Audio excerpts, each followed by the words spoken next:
Our guest is a former Ring of Honor champion, is a graduate of Texas Wrestling Academy run by Shawn Michaels, two-time Wrestling Observer Best Technical Wrestler in 2005 and 2006, as well as the Observer's Wrestler of the Year in 2006. He's in town tonight with 2CW.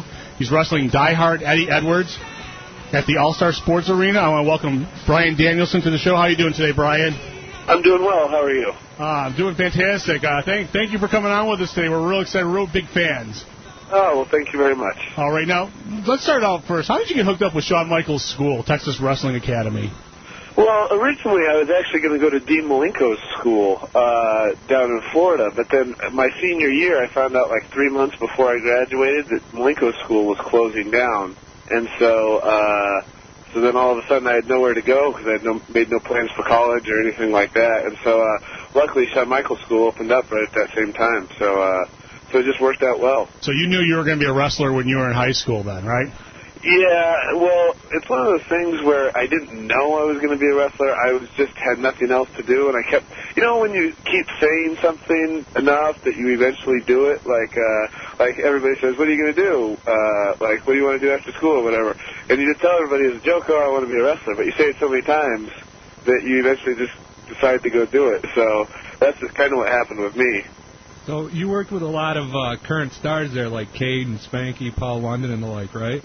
Yeah, well, I didn't. Paul London wasn't there when I was there, but me, Spanky, and Lance Cade, we were all part of the first class of Shawn's school. Yeah, and you and Cade worked some in Japan? Yeah, we went over for a company called FMW. I don't know, it was like maybe even, when was it? It was like 2 months after our first match, we went over to Japan, so. Wow, that's a crash course in wrestling, 2 months. Yes, it is. Oh, man. So. And I read when you started with the Texas Wrestling Academy that the WWE had signed you to a developmental deal. Is that true? Well, we didn't get signed to a developmental deal. First night, and we got signed in 2000. So it's only 5 months after my first match we got signed to developmental deals, and it was me, Spanky, Lance Cade, and a guy named Shooter Schultz. We all got signed to developmental deals. So that's pretty quick after you start to get something like that. So you got to work with John Cena, right, on Velocity, and a couple other guys too after that, right? Yeah, well, that wasn't until, I don't know when that was, maybe 2003-ish. So that wasn't while I was under developmental. That was after I had gotten fired. So, so I'd gotten fired in 2001, and then I had done some dark matches and some, Velocity-style matches and stuff like that, so. Well, the developmental that you're referencing, was that Memphis? Yeah, that was Memphis, yeah. We were originally, when we were signed, they let us stay in Texas for a little bit, and then we went to Memphis, and then me and Spanky got fired when they closed down the Memphis territory, so. All right, now I'm going to talk about a few things that probably are very relevant to your career right now. Let's talk about injuries for a second. Okay. Okay, in August of 2006, during a match with Colt Cabana, you fell outside the ring and landed on your right shoulder, separating it. You tore 2 tendons in the shoulder, as well as one in your chest. Now, was that the worst injury you've ever had up until that point? Well, it's hard to define what the worst is because, so I just read, I don't know if you knew, Christopher Nowinski wrote a book on concussions, which is absolutely terrifying for any wrestler who's had concussions. So when you say worst injuries, that was pretty painful, but my shoulder's completely healed now.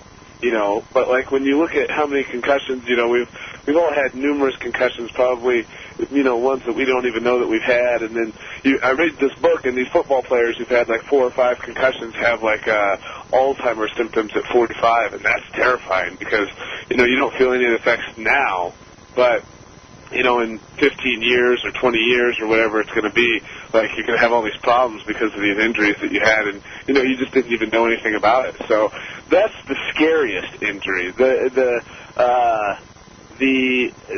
shoulder separation is actually it was painful at the time, and it was painful for the couple of months that I wrestled with it afterwards. But it wasn't so bad, and really I've been pretty lucky that I haven't had any injuries that felt so bad. So. We had Chris Nowinski on right after they came through with the Chris Benoit results, and he talked about the book and everything that he had wrote. And the interesting thing was, there's no real easy way to test for some sort of brain damage. It's really a complicated system to test. They actually have to get a piece of your brain, and I don't think that's easy to get in there. Right, yeah. From what I gathered from reading the book is that there's no way to go in there and test it, until after you die. And so, which is, another terrifying, piece of information. So a lot of us who have had, like, Nigel McGuinness is actually the one who, he had bought the book, and then he told me that I needed to read it because it's terrifying. And me and Nigel ram each other's heads into each other, pretty hard. And so, you just read something like that and you just think, Jesus, what am I doing to myself? Well, you got to remember, Nigel does walk around with an iron in his hand, too, so. Right. Yeah. Now, he just wants his shirts to be nice and pressed. That's all it is. So. He's ready to do it as soon as he gets out of the ring, Right, yeah. Okay. Now, last August, you suffered a maybe possibly orbital fracture and a retina injury? Yeah, so I fractured the orbital bone in my left eye, and then I also detached my retina. And then the muscles around the eyeball were loosened, or the tendons or something, and so my eye was going back in the back of my head. And that happened with a match with a Japanese guy named Takeshi Morishima, who was a ROH champion at the time. And when I went to the doctor, they said, that's really a freak injury, like a really freak injury. If Evander Holyfield punched me in the face as hard as he could 15 times in a row, like I'd be all messed up, but my retina wouldn't be detached. Sure. It's just one of those freak instances where the stars aligned and I detached my retina. So, and then they did laser surgery 2 days later to reattach it. I had to wear an eye patch for a little while, and then now my vision's still a little blurry. Like if I just close my right eye and look out of my left eye, my vision's still a little blurry. But when I have both eyes open, which is 99.9% of the time, it's fine. So. All right. Now, you were supposed to wrestle Brett Albright for the NWA Heavyweight Championship after that, but you had to pull out. How disappointed were you about that? I was pretty disappointed because, like, as a kid, like, I loved the NWA World Title, right? Like, I loved the Ric Flair, Ricky Steamboat matches, all that kind of stuff. Like, that really got me going as a kid. So it's kind of like it's a fan moment for yourself to be, to do something like that. And on top of which, to wrestle for something like that, on top of which, you just have to cancel a bunch of bookings and that sort of thing. And so, I was just kind of disappointed with that. So. Oh, that's a bummer. Now, I just read something this past week, or it was a couple weeks ago, that Nicolas Cage was at last weekend's Ring of Honor show. Yes. Yeah. Now, I heard that he was researching a part. Did you get any time talk to Ghost Rider there for a while? Yes, I did. And actually, I auditioned for that movie on Tuesday. Because they came to the show, they asked a couple of us to go audition or whatever. I talked to Nicolas Cage a little bit, just about wrestling or whatever. He, I didn't want to bother him or anything, but he came up to me and I don't remember who else, and started asking us some questions and stuff. And so they asked me to go audition, and I did, which I just want to say right now that I'm a horrible actor and that I auditioned horribly. So if everybody could keep their fingers crossed that I get some sort of role, it would be probably a miracle. But it was interesting. Like, he was fascinated by the whole thing. Like, which is when you're there every weekend, you don't think about it. But he was just fascinated by the whole thing. Like, they asked to go through one of the guy's bags just to see what we carry with us. I never thought that's oregano. I never thought that would be interesting to somebody, or that, if you're doing a movie about wrestling, you need to know what guys carry around in their bags. So is he as much of a hammerhead as I would think he is, or is he a pretty normal guy? You know what? He seemed completely normal to me. Like, he was really nice, and, I mean, he had, like, a whole crew of guys around him. So it wasn't ever just him walking around, right? So there was this whole crew of guys around him. But they all seemed really nice and cool, and they were just, it seemed like they were just studying something for their movie. Well, so. You trained some of the Ring of Honor guys. Couldn't you work as a consultant? Do you know what? I don't know, because when I auditioned, I might have turned them off because they asked me if Nicolas Cage looked like a wrestler, and I immediately said no.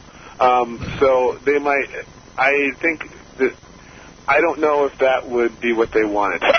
Well, you for somebody like me to be to be some sort of coordinator. But I'm sure they'd have somebody, like Lanny Poffo was at the audition that I was at. So, I mean, like, guys with much more experience could do that, you know what I mean? So it was just cool to go and try for it. Well, Lanny's comfortable in front of the camera, too, because he did that glider infomercial for Tony What's-His-Face there. Oh, really? I didn't even know that. Yeah, he was selling some kind of glider. He was talking about Andre the Giant breaking his back. It doesn't matter. It's the Gazelle. The Gazelle. Oh, I'm sorry, the Gazelle. Yeah. Now, has anyone ever talked to you and said that you remind them of Bob Backlund? I'm just curious if it's just me, because I think whenever I see you wrestle and just your shape and everything, you're in great shape. You remind me a lot of Bob Backlund. Yeah, a lot of people tell me that, and especially once I started using the cross-face chicken wing and when I went to the maroon tights, because I'm so pale, and Bob Backlund wore maroon tights for a long time, and so yeah, like a lot of people come up and say that to me, and I'm sure Bob Backlund would be offended, but well, unless you could say all the presidents is from the first to the last in order. Because I guess he's weird that way. But now you have some great names for things like your finisher, like cattle mutilation, and your old moniker, Master of the Small Package. Now, where do you come up with these? Well, it was Mr. Small Package, which is actually something I stole from one of the Ring of Honor students. He's a small guy named Mitch Franklin, and I taught him this rolling.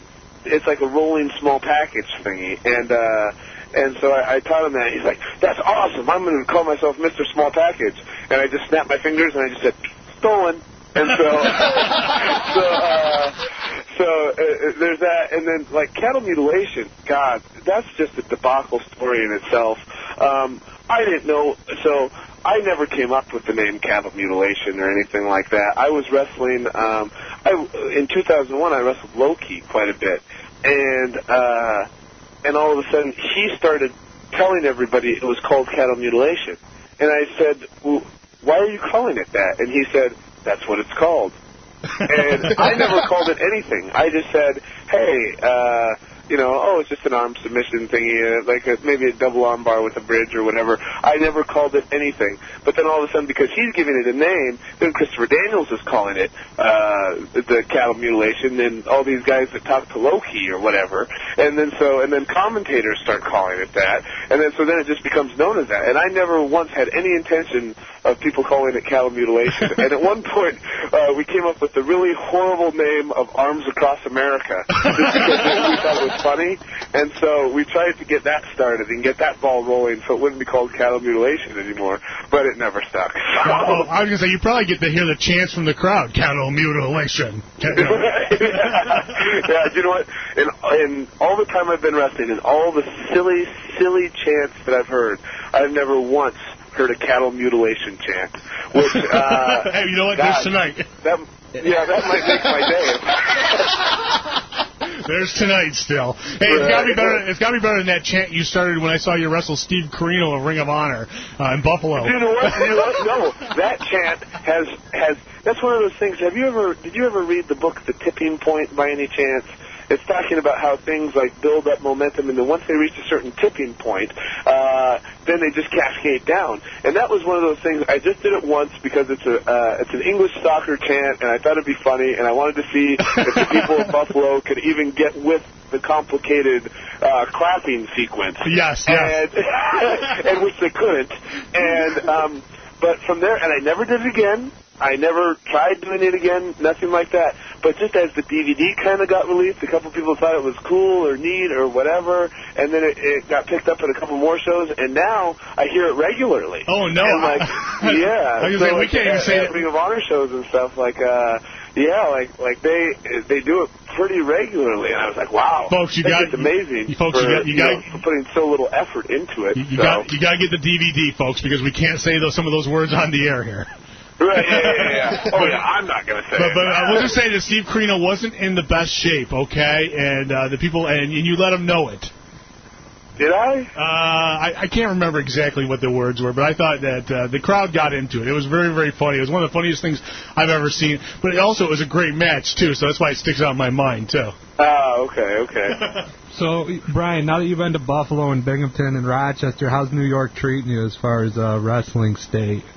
Well, yeah, it's okay. Like last night's show was a lot of fun. Like the crowd there was enthusiastic, and like it was a small hall, but it was pretty full, and so I'm excited to wrestle tonight. And so I wrestled in Buffalo. I don't know, it was a couple of months ago for it was for an NWA company, and I had fun doing that too. And I guess probably the most fun was that we went out to Buffalo City the night after the show, and we just went out and had a great time. So, I mean, so far New York as a state of wrestling has treated me very well. So, do a lot of the fans appreciate your style, or do they want like Doink the Clown and stuff like that in some of these smaller venues?